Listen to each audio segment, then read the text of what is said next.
Donc, comme je vous le disais tout à l'heure, et comme je vous en avais parlé un peu avant de partir pour ces quelques temps de repos avec Vania, bon, déjà, on est heureux de vous retrouver, hein.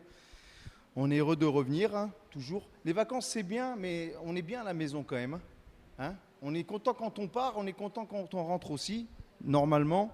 Voilà, bah, nous, on était contents. Voilà. Donc, heureux de se retrouver ce soir ensemble pour partager encore bah, des moments fraternels et la parole de Dieu, prier ensemble. Voilà, que des bonnes choses dans la présence du Seigneur.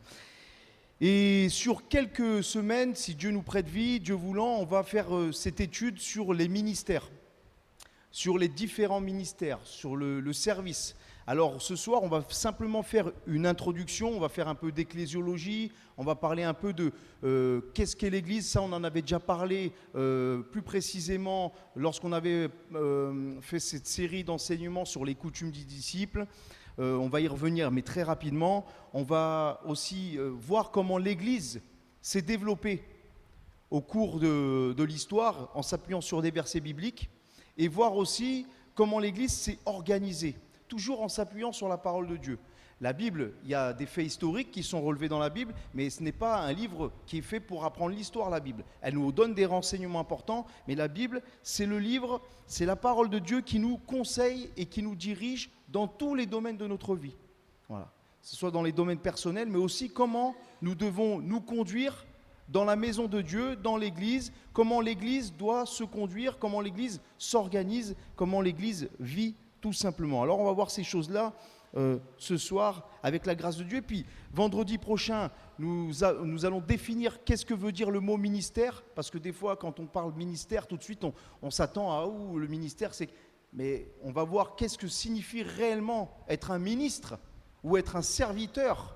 Et quand je dis serviteur, je ne parle pas que de ce qu'on appelle les ministères dons, les ministères de la parole, mais je parle de tous les services. Ça, on le définira vendredi prochain, Dieu voulant. Puis ensuite, on rentrera un peu plus en détail et on définira, en s'appuyant sur la parole de Dieu, qu'est-ce qu'un ministère d'apôtre, qu'est-ce qu'un ministère de prophète, qu'est-ce qu'un ministère d'évangéliste, de pasteur, de docteur, d'ancien, de diacre.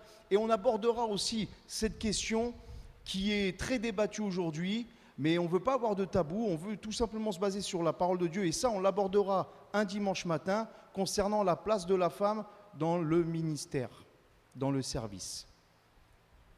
Ça vous va pour le programme, hein? J'espère, hein, parce que j'ai bossé dessus, donc voilà. Mais ce soir, donc, introduction sur les ministères. Donc, on va faire un peu d'ecclésiologie. Alors, il y a quelques semaines en arrière, on avait défini, on avait vu ensemble qu'est-ce que signifiait le mot église. Église qui vient de ecclésia, qui signifie appeler hors d'eux. Et dans le Nouveau Testament, souvent, le mot assemblée ou le mot église est traduit le mot grec ecclésia ou encore synagogue. Rassemblement, assemblée, voilà, synagogue qui a donné la synagogue, etc.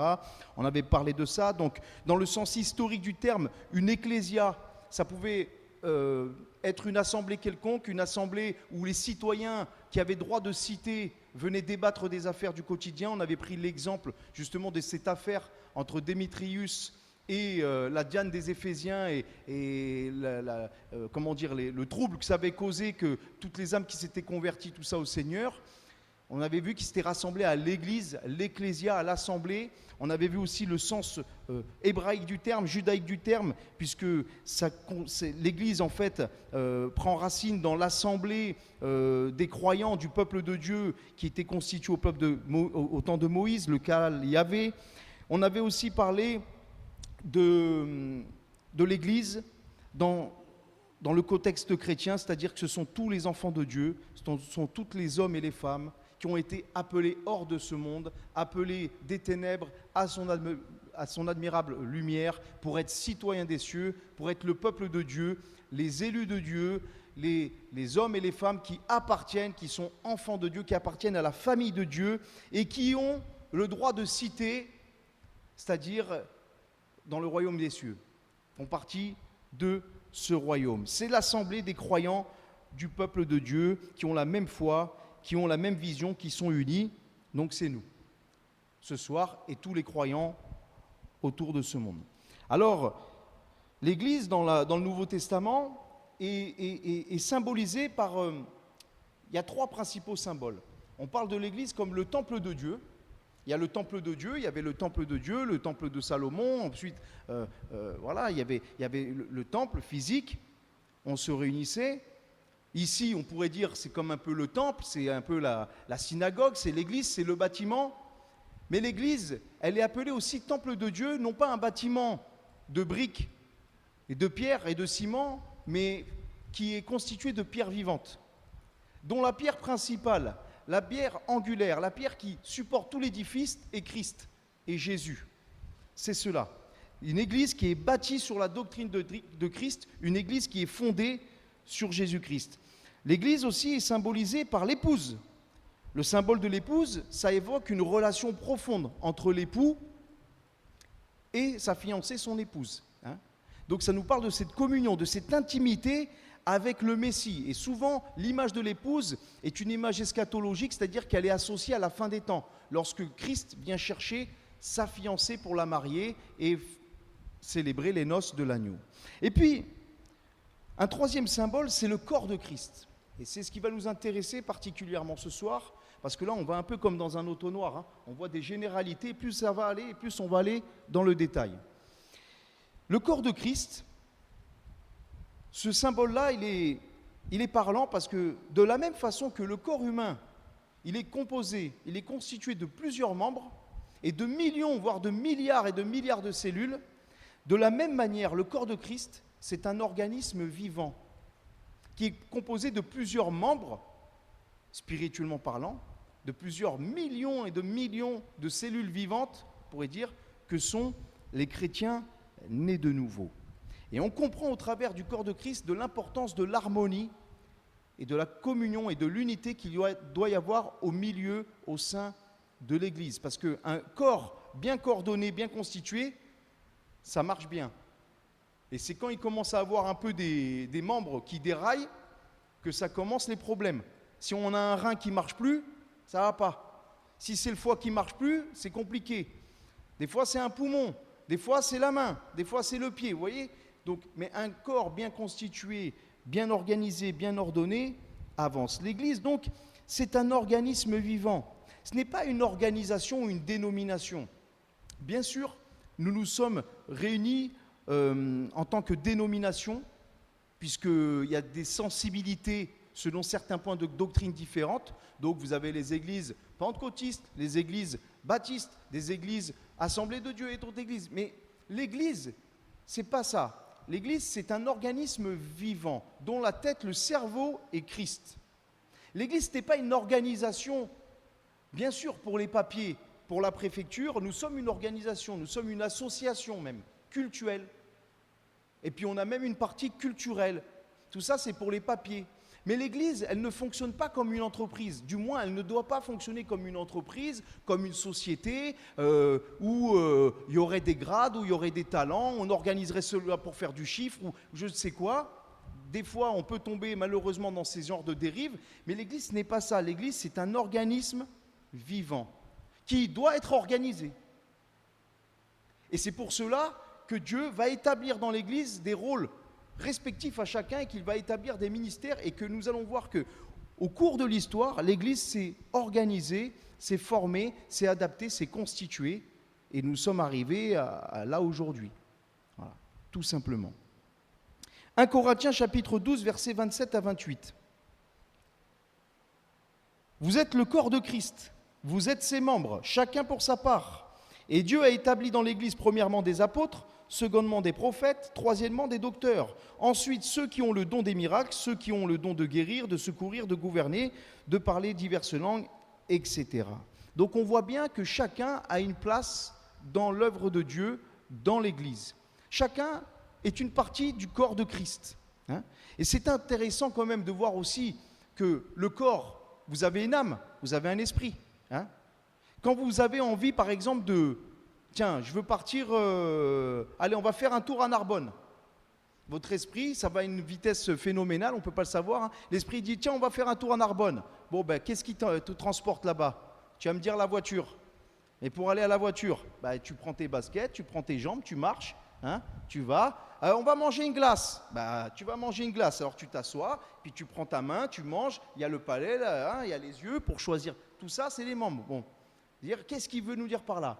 Si nous sommes le corps de Christ, que Christ est le cerveau, Christ est la tête, que l'esprit de Christ dirige son Église, nous sommes, spirituellement parlant, la manifestation de Jésus sur terre. Nous sommes les ambassadeurs de Christ sur terre.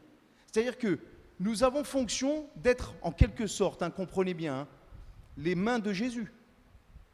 Les mains de Jésus qui secourent, les mains de Jésus qui bénissent. C'est l'Église qui doit faire ça.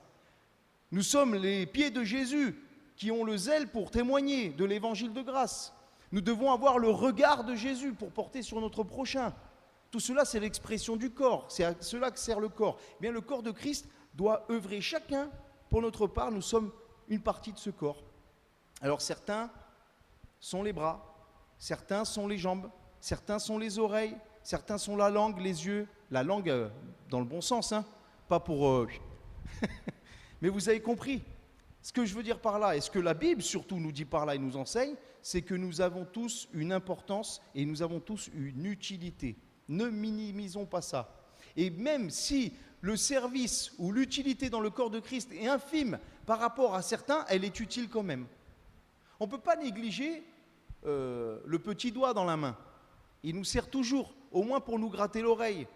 Hein, ou le pouce. Vous avez vu le pouce, hein, c'est un petit membre. Ben, quand vous n'avez plus le pouce, comment vous pouvez écrire, vous? Et prendre la fourchette? Et tout ça, c'est difficile. Hein, le petit orteil, quand on se casse le petit orteil, là, hein, ben, c'est dur de marcher. Hein, vous voyez?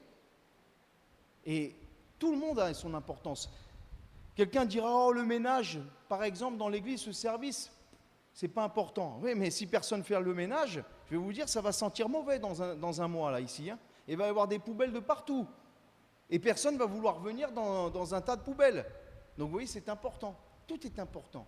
Voilà. Tout est utile. Et l'église, donc, est ce corps qui sert le Seigneur, dont le Seigneur se sert pour l'avancement de son règne. Alors, quand on parle de l'église, on avait parlé de ça aussi, on avait évoqué ce sujet il y a quelque temps. Il y a l'église dite universelle. Qu'est-ce que c'est l'église universelle? C'est l'ensemble des croyants de tous les temps et de toutes les époques. On dit de cette église qu'elle est mystique et invisible et qu'elle ne sera révélée qu'au jour de l'avènement du Seigneur. Parce que quand on voit par exemple dans l'Apocalypse toutes ces âmes qui louent le Seigneur, ben, il y a les âmes de génération et de génération là. Quand on sera tous devant le trône de Dieu à l'adorer, il y aura les chrétiens de Carcassonne de 2026, puis il y aura les chrétiens de Éphèse de l'an 70, et puis il y aura aussi les croyants de l'Ancien Testament. On sera tous ensemble là. C'est ça l'église, le peuple de Dieu constitué de tous ces membres-là de toutes les époques. Vous voyez, ça c'est l'église universelle. Ou quand on parle de ce moment-là aussi, l'église universelle c'est l'église de Carcassonne, l'église de Paris, l'église de New York, l'église de Sydney, enfin l'ensemble de l'église. Ok ? Et puis il y a l'église locale. L'église locale, c'est donc le rassemblement de chrétiens du même époque dans une même zone géographique. L'église locale, c'est l'église de Carcassonne, par exemple. Hein ? Et Jésus fait bien la distinction entre ceux-là, puisqu'il va dire à Pierre, par exemple, tu es Pierre et sur cette pierre, je bâtirai mon église, sur la confession de foi de Pierre. Il parle ici de l'église universelle. Mais lorsque, par exemple, dans Matthieu 18, verset 17, il va parler à Pierre concernant le fait de pardonner, mais aussi le fait de faire la discipline dans l'église, il va dire dans un cas spécial, si un frère il a fait quelque chose contre toi, tu dois lui pardonner. Et s'il vient te demander pardon plusieurs fois, tu lui pardonnes. Et s'il se repent, tu le pardonnes encore. Mais par contre, si tu le préviens, qu'il ne se repent pas et qu'il ne veut pas écouter dans une situation, tu dois appeler 2 témoins. C'est dans le texte, hein, c'est juste avant. Tu appelles 2 témoins. S'il ne t'écoute pas, il dit tu le dis à l'église. Et s'il refuse aussi d'écouter l'église, qu'il soit pour toi comme un païen, un publicain. Ici, quand il dit Jésus, tu le dis à l'assemblée, tu le dis à l'église, tu le dis à l'église locale. Je ne dis pas à l'église universelle, mystique et invisible. Vous comprenez? Donc il y a bien une distinction entre l'église universelle et l'église locale. Et pourquoi je vous fais cette petite introduction? Vous êtes avec moi là? Hein? Parce que j'ai peur des fois, je parle, je vais dans un peu plusieurs sens, on va dire, mais où il veut aller? Et en plus, ce soir, c'est un peu un message un peu différent, parce qu'on n'est pas sur une exhortation, on est plus sur un enseignement, et presque, j'ai envie de dire, un enseignement historique de comment l'Église C'est fait au petit à petit. Mais c'est important aussi, et puis je trouve que c'est bien d'étudier plusieurs aspects comme ça. Très concrètement, ici, si vous relevez les passages et que vous réécoutez, vous avez même un cours biblique sur le commencement. Et je trouve que c'est plutôt bien de s'y pencher. Parce que pourquoi est-ce qu'on fonctionne comme ça et pas comme ça? Il doit y avoir une raison qui prend source dans la Bible. C'est important ça. Alors l'église locale, pourquoi je parle de l'église locale? Eh bien parce que l'église locale, l'église universelle s'est formée, mais les églises locales se sont formées au fur et à mesure selon les paroles du Christ, selon les paroles de Jésus, comme il l'a enseigné. Vous connaissez ce passage par cœur, Acte 1, verset 8. Vous recevrez une puissance, le Saint-Esprit survenant sur vous, et vous serez mes témoins à Jérusalem, dans toute la Judée, dans la Samarie et jusqu'aux extrémités de la terre. Quand Jésus dit ça, l'ordre des mots est important, parce que c'est exactement de cette façon-là que l'Église a commencé à se constituer et se répandre. Et on va voir ça justement avec la Bible. 1. Vous serez mes témoins à Jérusalem. Et donc on voit qu'au début des temps apostoliques, il n'y avait qu'une seule Église. Il n'y avait qu'une Église. C'était l'Église de Jérusalem. C'était la seule qu'il y avait. Et elle a commencé comment cette Église? Dans Acte 1 et 2, on voit qu'ils sont 120 dans la chambre haute. Une assemblée de 120. Et puis Pierre va prêcher la parole. Vous vous souvenez, Acte 3. Et là, il va y avoir 3000 âmes. D'un coup, l'Église a fait plus de 3000 membres, on va dire. Et puis ensuite, une autre prédication avec la guérison du boiteux au portique de Salomon. Et là, s'ajoute 2000 âmes, ou s'ajoute 5000 âmes selon les uns. Peu importe, mais des âmes s'ajoutent encore. Et l'église de Jérusalem grandit. Et dans l'église de Jérusalem qui grandit, on voit qu'il commence à s'organiser. Déjà, premièrement, dans la chambre haute, dans les 120, il y a les apôtres. On lit ça dans Acte 1, versets 13 à 14. Ils vont dans la chambre haute, et là, il y avait ceux qui se tenaient d'ordinaire, Pierre, Jean, Jacques, André, Philippe, Thomas, Barthélemy, Matthieu, Jacques, fils d'Alphée, Simon le Zélote, Jude, fils de Jacques, etc. Tous d'un commun accord persévéraient dans la prière, avec les femmes et Marie, mère de Jésus, avec les frères de Jésus. Donc là, on a une assemblée de chrétiens avec les apôtres. Donc on retrouve dans l'église de Jérusalem, l'église locale, le ministère d'apôtres. Ok? Mais ce n'est pas tout. C'est que le nombre croissant des chrétiens dans l'église, ils vont devoir s'organiser. Et dans Acte 6, au verset 2 à 4, on voit que les 12 apôtres vont convoquer la multitude des disciples et dire « Il n'est pas convenable que nous laissions la parole de Dieu pour servir aux tables. C'est pourquoi, frères, choisissez-vous parmi vous 7 hommes de qui l'on rende un bon témoignage, qui soit plein d'Esprit Saint et de sagesse, et que nous chargerons de cet emploi, et nous continuerons à nous appliquer à la prière et au ministère de la parole. » Là, l'Église, elle grandit. Les apôtres, ils sont de partout. Sauf que tu ne peux pas être de partout. Parce que les apôtres, et on verra quand on étudiera le ministère d'apôtres, les apôtres, eux, ils ont été appelés à une charge précise. C'était d'enseigner la parole, c'était de prier, c'était de nourrir le peuple de Dieu, et c'était d'aller fonder des églises, d'apporter la parole. Et à un moment, ils ne peuvent pas résoudre tous les problèmes. Vous savez, il y avait des disputes entre les veuves des Juifs de Jérusalem et les veuves des Juifs de la diaspora, des Juifs grecs. Et ils commencent à avoir des tensions. Alors qu'est-ce qu'ils vont faire? On va s'organiser. On va prendre des hommes qui sont remplis de foi et d'Esprit Saint, et c'est eux qui vont servir. Et bien que le mot diacre ici ne soit pas mentionné, on peut comment dire, selon la tradition et selon le ministère des diacres, que ici, ce sont des diacres qui vont être nommés par les apôtres. Et donc l'Église va s'organiser avec des apôtres et des diacres à Jérusalem. Et puis, on sait qu'à l'Église de Jérusalem, il va y avoir aussi des évangélistes. On peut peut-être parler d'Étienne, qui va prêcher la parole, qui va être lapidé. Et on peut se dire, quand on voit le message qu'il apporte, qu'il parle de la croix, de Christ mort, ressuscité, de tout ce qu'il apporte, on se dit, il évangélise là. Mais plus précisément, on sait qu'il y a au moins un évangéliste, c'est Philippe. Parce que la Bible le nomme ainsi. Acte 21, verset 8, il est dit, nous partîmes le lendemain et nous arrivâmes à Césarée et entrés dans la maison de Philippe, l'évangéliste, qui était l'un des 7, donc l'un des 7 de Acte 6 que nous avons vu, l'un des 7 diacres, nous logeâmes chez lui. Philippe était diacre, dans l'église de Jérusalem, mais il a été aussi très vite un évangéliste. Parce que ce n'est pas parce qu'on sert dans un ministère qu'on ne peut pas servir dans un autre aussi. Et ce n'est pas parce qu'on est appelé à remplir un ministère à un moment de notre vie que Dieu ne nous conduit pas à en remplir un autre vers la fin, par exemple. Vous voyez ? Les choses peuvent évoluer. Mais en tout cas, Philippe donc était parmi ces 7 diacres et il était aussi un évangéliste. Et à l'église de Jérusalem, qu'est-ce qu'on trouve aussi ? Des prophètes. Acte 11, verset 27, il est dit qu'en ce temps-là, des prophètes descendirent de Jérusalem à Antioche. Mais on trouve quoi aussi à Jérusalem ? On trouve donc des diacres, des apôtres, un évangéliste, mais on trouve des prophètes et on trouve aussi des anciens. Acte chapitre 15, verset 4, « Arrivés à Jérusalem, ils furent reçus par l'Église, l'Assemblée, les apôtres et les anciens, et ils racontèrent tout ce que Dieu avait fait avec eux. » Donc on voit bien que très vite l'Église s'est structurée et que Dieu a donné des ministères et que Dieu a organisé les choses comme cela en les conduisant par leur esprit, par son esprit. Donc c'était la première église locale, Jérusalem. Mais ensuite, Jésus il a dit, vous serez mes témoins à Jérusalem et où après ? En Judée et en Samarie. Et là on arrive où ? À Acte 8. Après la persécution, les croyants ils vont se disperser. Ils vont aller en Judée, en Samarie. Et là, il est dit que ceux qui avaient été dispersés allaient de lieu en lieu annonçant la bonne nouvelle de la parole, c'est-à-dire l'évangile.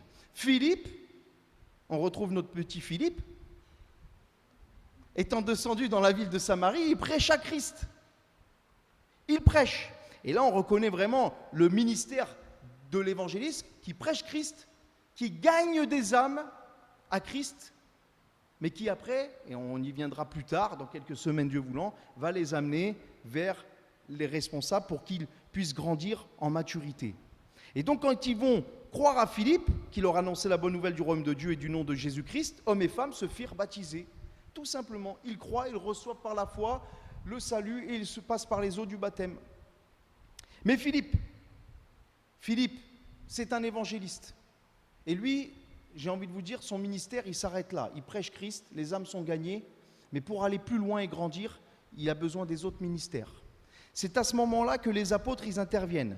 Acte 8, verset 14. Les apôtres qui étaient à Jérusalem, ayant appris que la Samarie avait reçu la parole de Dieu, y envoyèrent Pierre et Jean. Et après avoir rendu témoignage au verset 25, à la parole du Seigneur, et après l'avoir prêché, Pierre et Jean retournèrent à Jérusalem en annonçant la bonne nouvelle.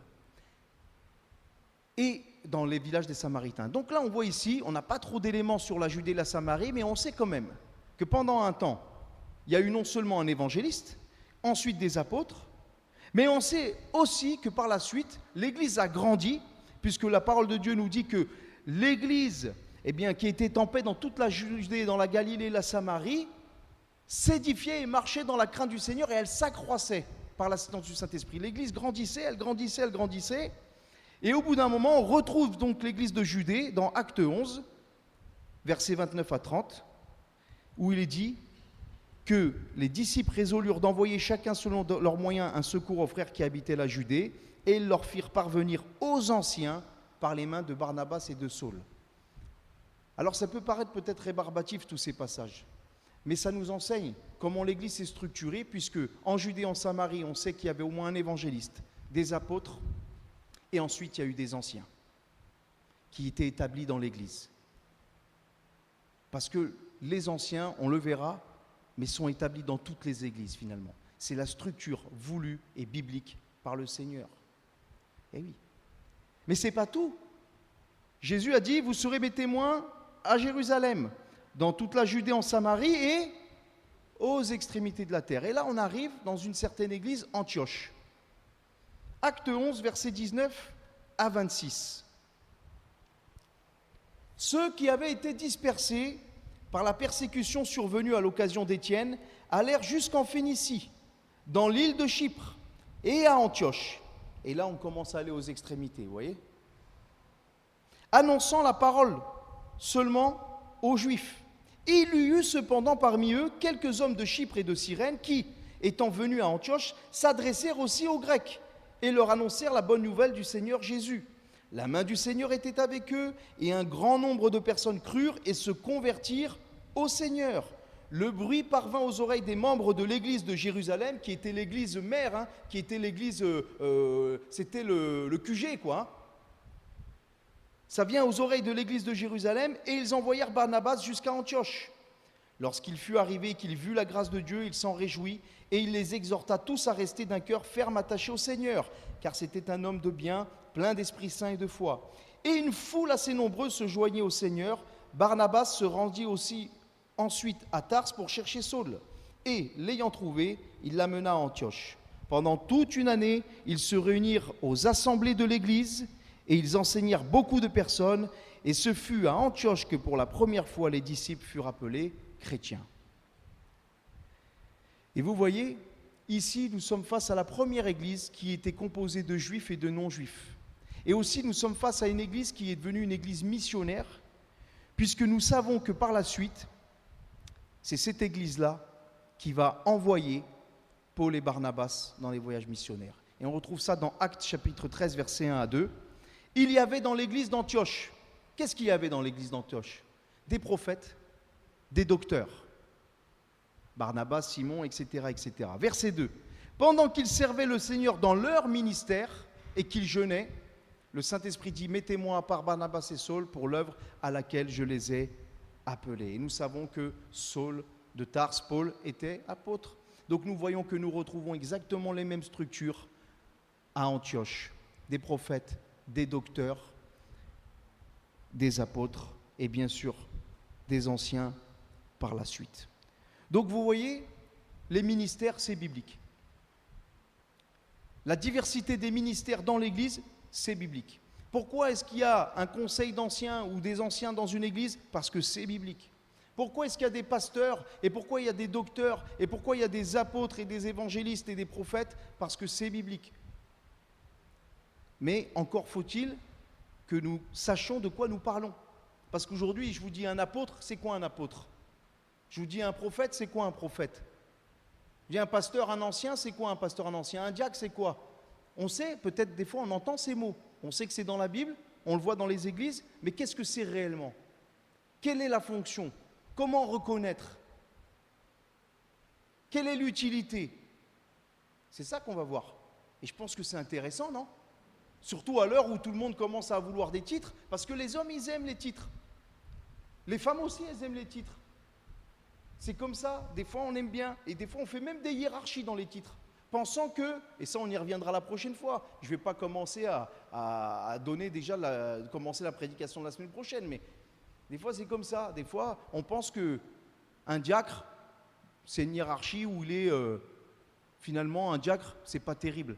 Hein, ou un apôtre, c'est plus grand qu'un pasteur par exemple. Ou un pasteur, c'est plus grand qu'un évangéliste. Non, c'est juste que c'est différent.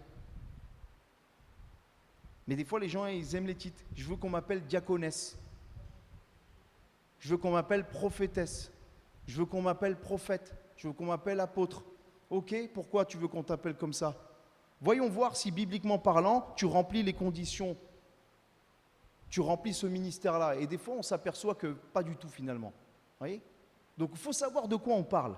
Parce que la Bible en parle et l'Église était organisée comme ça et l'Église doit être organisée comme ça encore aujourd'hui.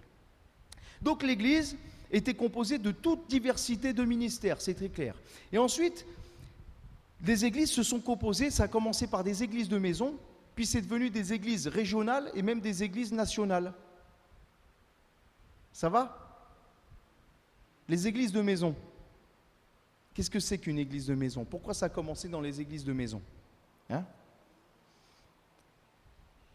Bon, il faut savoir déjà que la religion chrétienne, je le dis souvent, c'est une religion juive. Le christianisme n'est ni plus ni moins qu'une branche du judaïsme. Alors ça va peut-être vous choquer ce que je vous dis, mais Jésus était juif. Jésus, il était chrétien. Jésus, il était pentecôtiste. Jésus, il était chrétien des assemblées de Dieu. Non, Jésus, c'était un juif qui respectait la Torah. L'Église, les premiers apôtres, c'était des juifs. Sauf que Jésus est venu enseigner, est venu révéler plus profondément la Torah, est venu donner l'éclairage. Et c'est le Nouveau Testament, c'est l'Évangile. qui nous révèle pleinement le plan de Dieu, manifesté en Jésus-Christ. Mais la religion chrétienne, la foi chrétienne, prend ses sources et est née dans le judaïsme. Et c'est pour cela que Jésus, par exemple, avait été envoyé vers les brebis perdues de la maison d'Israël. Jésus, il est venu enseigner, il est venu apporter l'évangile en priorité pour qui? Pour Israël. Et ensuite, il a envoyé les disciples vers les nations. Bien sûr, il y a eu des exceptions. On se souvient du centurion qui a été sauvé. On se souvient de la femme syrophénicienne. On se souvient de tout ça. Jésus avait compassion. Mais Jésus est venu pour les brebis perdues de la maison d'Israël. Et c'était le ministère que le Père lui avait confié, d'apporter l'évangile. Et ensuite, les disciples aux nations. L'apôtre Paul, par exemple, et les apôtres, les disciples, ont suivi cet exemple. Acte 3, verset 26. Pierre va prêcher à Jérusalem. Et il prêche à qui, là, à Jérusalem? À des Français? À des Italiens? Des Chinois? Non, il prêche à des Juifs. Et il va leur dire ceci: c'est à vous, premièrement, que Dieu, ayant suscité son serviteur, donc Jésus, l'a envoyé pour vous bénir, en détournant chacun de vous de ses iniquités. Donc Jésus, il est venu premièrement pour le peuple juif, pour Israël, puisqu'Israël avait la mission d'être lumière des nations. C'est par eux que sont venus les prophètes et par eux que sont venus la parole. C'est Dieu qui a choisi ce peuple pour apporter la parole. Et Jésus est venu pour apporter donc la lumière à ce peuple en priorité.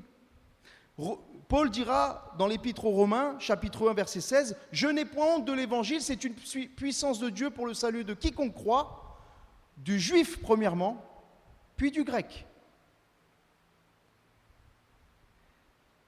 Et donc, qu'est-ce qu'il faisait l'apôtre Paul? Qu'est-ce que faisaient les apôtres quand ils prêchaient l'Évangile? Eh bien, ils allaient premièrement prêcher où? Dans une église catholique, ça n'existait pas. Dans un local évangélique, ça n'existait pas. Ils allaient prêcher où, les Juifs? Dans une synagogue. Et lorsque Paul va annoncer l'Évangile, il va d'abord où? Vers son peuple. Prêcher premièrement aux Juifs. Et où vous trouvez les Juifs le samedi? À la synagogue. Acte 9, verset 20. Dès que Paul se convertit, aussitôt, il prêcha dans les synagogues que Jésus est le Fils de Dieu. Mais tout au long de son ministère, acte 13, 14, lors de leur voyage missionnaire, acte 13, 5, pardon, arrivés à Salamine, ils annoncèrent la parole de Dieu dans les synagogues. Acte 13, 14, de Perge, ils poursuivirent leur route, ils arrivèrent à Antioche de Pisidie, étant rentrés dans la synagogue le jour du sabbat, ils s'assirent et ils vont prêcher. Acte 14, à Icône, Paul et Barnabas entrèrent ensemble dans la synagogue des Juifs et ils parlèrent de telle manière qu'une grande multitude de Juifs et de Grecs crurent. Mais ceux des Juifs qui ne crurent point excitèrent et aigrirent les esprits des païens contre les frères. Ils prêchaient l'évangile dans les synagogues, mais ça commençait à diviser. Parce qu'il y en avait qui ne voulaient pas recevoir Jésus. Et ça nous intéresse. Parce qu'on va voir pourquoi ça s'est commencé à se constituer en église de maison. Acte 17, versets 1 à 7. Paul et Silas passèrent par Amphipolis et Apollonie, et ils arrivèrent à Thessalonique où les Juifs avaient une synagogue. Paul y entra selon sa coutume. Pendant 3 sabbats, il discuta avec eux d'après les Écritures, expliquant et établissant que le Messie devait souffrir et ressusciter des morts. Et Jésus que je vous annonce, disait-il, c'est lui qui est le Messie, qui est le Christ. Quelques-uns d'entre eux furent persuadés et se joignirent à Paul et à Silas, ainsi qu'une grande multitude de Grecs craignant Dieu. C'était des Grecs, c'était des non-juifs qui adhéraient à la foi juive. Et beaucoup de femmes de qualité. Mais les Juifs, ceux qui n'ont pas reçu le Messie, jaloux, prirent avec eux quelques méchants hommes de la populace, provoquèrent des attroupements, répandirent l'agitation dans la ville, se portèrent à la maison de Jason. Pourquoi ils vont à la maison de Jason? Qu'est-ce qu'ils vont faire? Qu'est-ce qu'il va avoir ce Jason-là? Jason, vous avez pensé, il y a le téléphone qui sonne, c'est ça? C'est Gaston? Non, je ne sais plus. Ben, pourquoi ils vont chercher Jason? Parce qu'au bout d'un moment, comme les Juifs, ils n'écoutaient pas Paul, ils n'ont pas reçu la parole, ils ont commencé à se réunir dans la maison de Jason, qui a ouvert sa maison. Et ils ont été chercher Paul et Silas là-bas. Et ils vont dire qu'ils ne les ont pas trouvés, ils vont traîner Jason et quelques frères devant les magistrats de la ville en criant « Ces gens qui ont bouleversé le monde sont venus ici et Jason les a reçus. » Et ils agissent contre les édits de César, disant qu'il y a un autre roi, Jésus. Donc ils ont commencé comme ça. La synagogue, ils ne les recevaient pas, donc ils allaient, pour ne pas créer du trouble, ils allaient ailleurs. Ils ont commencé à se réunir dans les maisons de chrétiens. On retrouve cela à Éphèse aussi. Et je ne t'ai pas donné le passage, il va falloir le rajouter, c'est dans Actes 19, versets 8 à 10. À Éphèse, donc Paul entre dans la synagogue, Actes 19, versets 8 à 10, et il parla librement. Pendant 3 mois, il discourut sur les choses qui concernent le royaume de Dieu, s'efforçant de persuader ceux qui l'écoutaient. Parce que c'est ça qu'il faisait Paul. Il prêchait l'évangile, il prêchait la parole, il leur disait « Regardez dans les Écritures, regardez dans les rouleaux, si ce que je vous dis, c'est pas vrai. » Et les chrétiens de Bérée, par exemple, examinaient les Écritures et ils ont reçu les paroles de Paul. Mais certains ne voulaient pas les recevoir. Et il est dit que certains restaient endurcis et incrédules. Décriant devant la multitude la voix du Seigneur, c'est-à-dire l'évangile, il se retira d'eux, sépara les disciples et enseigna chaque jour dans l'école d'un nommé Tyrannus. Cela dura 2 ans, de sorte que tous ceux qui habitaient l'Asie, juifs et grecs, entendirent la parole du Seigneur. Voyant que la synagogue, une partie les rejetait, ils sont partis dans l'école d'un certain Tyrannus, et finalement ça a été une église de maison. Et en fait c'est ça, comment ça a commencé? C'est que devant la croissance rapide de l'Église, de ceux qui croient, devant le rejet des synagogues et dans l'impossibilité de construire des édifices, parce que ce n'était pas comme ça, ils n'avaient pas les moyens et puis tu ne pouvais pas construire. Mais qu'est-ce qu'ils ont fait? Ils se sont réunis dans les maisons de chrétiens qui étaient plus ou moins aisés et qui pouvaient recevoir du monde. Parce que église de maison, ça ne veut pas forcément dire 3 ou 4 personnes. C'était parfois des grandes propriétés où ils se rassemblaient en grand nombre. Ils faisaient des réunions là-bas. Ça a commencé comme cela. Et c'est pour cela qu'on les appelait les églises de maison. Et on retrouve ces églises dans la Bible. Hein. Par exemple, dans Romains chapitre 16, versets 3 à 5, Paul dira « Saluez Priscille ou Prisca et Aquilas, mes compagnons d'œuvre en Jésus-Christ, qui ont exposé leur tête pour sauver ma vie. Ce n'est pas moi seulement qui leur rend grâce, ce sont aussi toutes les églises des païens, des non-juifs. Saluez aussi l'église, l'assemblée qui est dans leur maison. » Ils avaient ouvert leur maison. On retrouve ça aussi à Colosse. Colossiens chapitre 4, verset 15. Saluez les frères qui sont à Laodicée et Néphas, et l'église qui est dans sa maison. Et puis on retrouve ça aussi chez Philémon. L'église qui est dans ta maison, versets 1 et 2.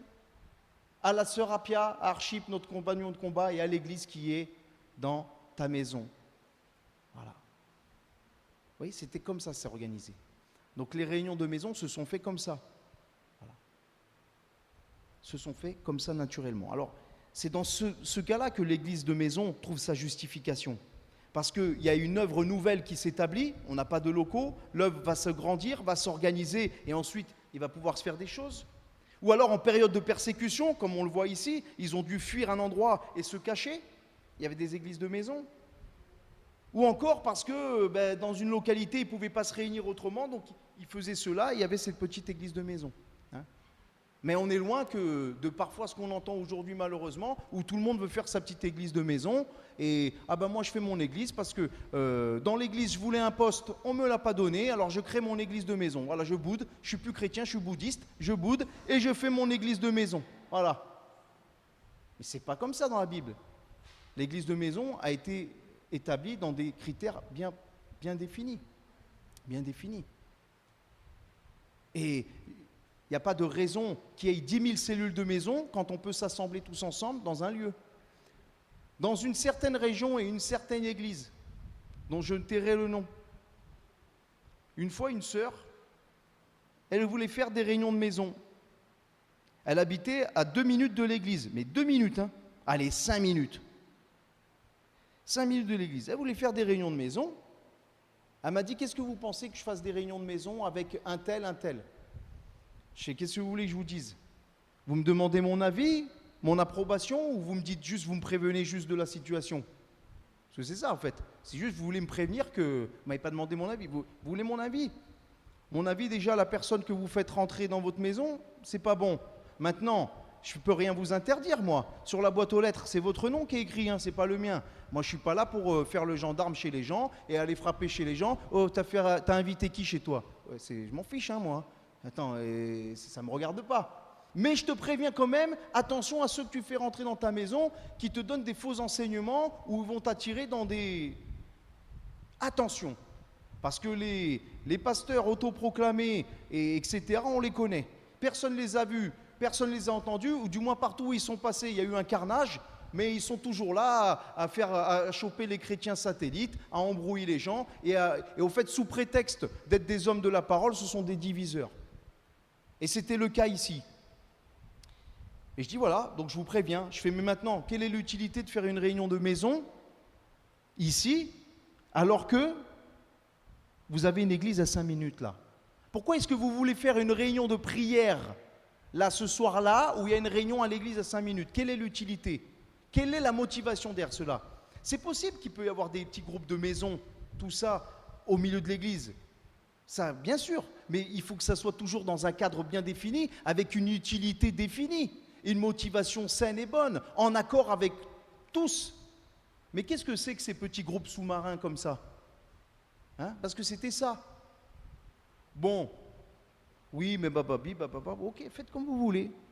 Eh bien, écoutez, ce qui devait arriver arriva. Ils se sont fait embrouiller. Et puis voilà, ils y ont laissé des plumes, spirituellement parlant, financièrement parlant. Et quand je dis spirituellement parlant, je parle même au niveau de la santé. Parce que quand vous commencez à trafiquer avec des choses occultes ou faire des choses qui sont tordues, que vous ouvrez des portes, il arrive quelque chose. On passe à la caisse. Et il faut écouter les avertissements de Dieu. Voilà. Donc attention à ce qu'on définit comme réunion de maison. Mais ici, ça a commencé comme ça. Ils se sont réunis comme ça. Vous voyez ? Et ces églises de région sont devenues des églises régionales qui avaient contact entre elles. Vous savez, des fois on se dit, oh, il y a la pastorale Languedoc. Alors bien sûr, c'est plus exactement comme ça se passe à l'époque, mais oui, les églises du Languedoc-Roussillon sont en lien entre elles parce que c'est les églises du Languedoc-Roussillon.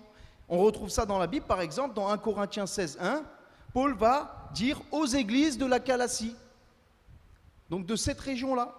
Donc, au verset 19, il dira « Les églises d'Asie vous saluent ». Les églises d'Asie, c'est quoi? C'est les 7 églises de l'Apocalypse. C'est une région ou un pays. Les églises de la Macédoine, etc., etc. Donc ça s'est organisé comme ça. Et les églises étaient en lien entre elles. D'ailleurs, vous savez que les lettres, par exemple, l'épître aux Colossiens, lorsque Paul écrit l'épître aux Colossiens, elle avait pour but de tourner dans d'autres églises, comme notamment Laodicée. C'est pour cela qu'il va dire, par exemple, saluez les frères de Laodicée, parce que l'épître que je vous envoie, lisez-la dans l'autre église, parce qu'elles étaient en lien entre elles. Donc on voit encore aussi l'unité, l'organisation, l'harmonie qu'il y a. Ce n'est pas des groupuscules isolés qui ne se parlent pas, qui font les trucs en sous-marin, en douce. Non, non, non. C'est des gens qui marchent ensemble. Pourquoi? Pour l'avancement du règne et pour la gloire de Christ. Qui regardent les intérêts de Christ et non pas les leurs. Vous voyez toute la différence? C'est le modèle biblique de l'Église, comme elle doit s'organiser et fonctionner, et comment les ministères doivent être coordonnés. Et dans ces assemblées, à chaque fois, on a retrouvé des docteurs, des prophètes, des anciens, des pasteurs, des évêques. Les évêques, c'est les anciens, c'est les surveillants, c'est ceux qui prêchent la parole, on en parlera plus tard, et des diacres. Je donne quelques exemples et je conclus, j'ai terminé. Tite, chapitre 1, verset 5, nous savons que Tite a été pasteur des églises de Crète. Voilà. Timothée, 1 Timothée chapitre 1 verset 3, a été le pasteur pendant un temps de l'église d'Éphèse. Et Paul va envoyer Timothée, il va dire, je t'ai laissé à Éphèse pour que tu mettes en ordre ce qui doit être mis en ordre. Tu établisses des anciens, que tu organises l'église, que tu enseignes la parole. Et après, une fois que c'était organisé, il devait aller travailler ailleurs, là où il y avait un besoin. C'est comme ça s'organisait. On aurait pas parlé d'autres hommes, comme Épaphras, qui fut pasteur, on suppose du moins, à l'église de Colosse, et donc qui devait être forcément en lien avec les autres. On croit aussi, selon la tradition, que l'apôtre Jean a été l'apôtre et qui a géré les églises d'Asie pendant un temps. C'est pour cela que Jésus aussi envoie ses lettres à Jean. Donc on voit bien que Timothée, Jean, Paul, Épaphras, tous ces gens travaillaient ensemble. Et c'était pas le bazar, c'était coordonné, c'était organisé, il y avait des ministères établis, un ordre établi, parce que Dieu est un Dieu d'ordre et de bienséance. Et voilà un peu une introduction sur comment les assemblées se sont développées, structurées, comment les différents ministères sont apparus, ont été implantés dans les églises ou ont composé les églises. Alors c'est vrai que parfois, on peut voir un écart aujourd'hui, parce que des fois, un homme qu'on nomme pasteur, il peut très bien remplir un ministère d'évangéliste. Et parfois, un homme qu'on va nommer apôtre peut remplir le ministère d'un pasteur. Vous voyez ? Mais là encore, c'est parce qu'on veut s'attarder parfois à des titres, peu importe les titres. Ce qui est important, c'est de savoir quelle est la place qui est la nôtre, quel est le service dans lequel Dieu veut nous utiliser. C'est tout. Et de tout faire pour la gloire de Dieu. C'est ça qui est important. C'est tout ce qui est important. Mais ça ne veut pas dire qu'on ne doit pas faire les choses comme ça. Oh, de toute façon, y a plus, tout ça c'est fini, on fait les choses à la one again, là, voilà, on est tous pasteurs, on est tous prophètes, on est tous ceci, et puis c'est fini, et puis il n'y a pas d'anciens, et puis les anciens, ils n'ont pas à me dire ce que je dois faire, à organiser, non, moi je ne me soumets pas. Non, ce n'est pas le bazar. C'est pas le bazar, l'Église. Voilà, et on le voit dans la Bible. Donc c'est important. Alors c'est vrai qu'aujourd'hui, peut-être des diacres, aujourd'hui, ça va peut-être être des gens qui vont faire partie du conseil d'administration ou le responsable de, je sais pas moi, de ceci, de cela, ça va être un diacre. Alors, on ne va pas l'appeler la diaconesse un tel ou le diacre un tel, mais il va remplir cette fonction. Et donc, c'est intéressant de dire, au-delà du titre, de là que je veux me faire appeler diaconesse ou diacre, ou je veux me faire appeler pasteur, apôtre, ou je sais pas quoi, ou prophète, c'est de savoir ce que Dieu attend de moi et de le remplir. Remplis bien ton ministère, dit Dieu. C'est ça qui est important. C'est le plus important. Mais pour remplir, il faut savoir ce que la Bible enseigne. Est-ce que le Seigneur attend de moi? Et c'est ça qu'on va essayer d'étudier. Parce que déjà, et je vous dis juste une petite intro pour la semaine prochaine, dans le mot ministère, ministre, c'est beau ministre? Oh, ministre du culte, ou ministre dans l'église. Tout de suite, on a un costard, cravate, oh, le gars, il est ministre. Oh. Hein? Je vous l'ai dit ça une fois à la poste, la banquière elle m'a dit, vous faites quoi? Je suis ministre du culte. Elle a fait ministre du culte? Calmez-vous. Je ne suis pas ministre à l'Assemblée nationale. Mais ça fait beau, vous voyez? Mais ministre, serviteur, c'est esclave de Christ. C'est soumis à Christ, c'est serviteur des autres. Et on verra, parce qu'il y a beaucoup de gens, ils veulent être ministres, mais quand tu vois ce que c'est ministre, peut-être que finalement, oui, mais on est tous appelés à être serviteurs. Oui, bien sûr, c'est important. Voilà. Alors que Dieu soit béni. Bon, j'espère que c'était pas trop indigeste, parce qu'il y a beaucoup de versets, on parle de choses un peu historiques, tout ça. Bon, mais c'est intéressant quand même de voir ce que la Bible dit sur la façon dont les églises se sont constituées et organisées au fur et à mesure.